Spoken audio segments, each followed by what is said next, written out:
dámy a pánové, vítáme vás na palubě vlaku Intercity RegioJet číslo 1015 jedoucího z Prahy do Třince.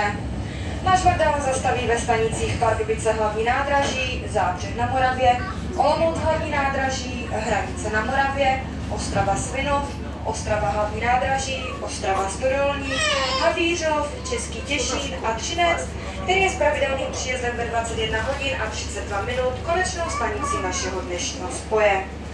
Jmenuji se Lenka, jsem vedoucí palubního personálu a společně se svými kolegyněmi a kolegy se dnes budeme starat o vaše pohodlí a bezpečí.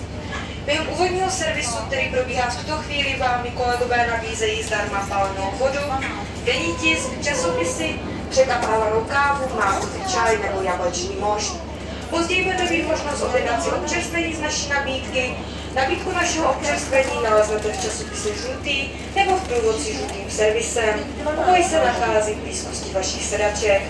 Dámy a pánové, děkujeme vám, že dnes využíváte služby společnosti RegioJet a přejeme vám příjemnou a ničím nerušenou cestu. Následuje stanice Pardubice hlavní nádraží, kam dorazíme přibližně za 60 minut.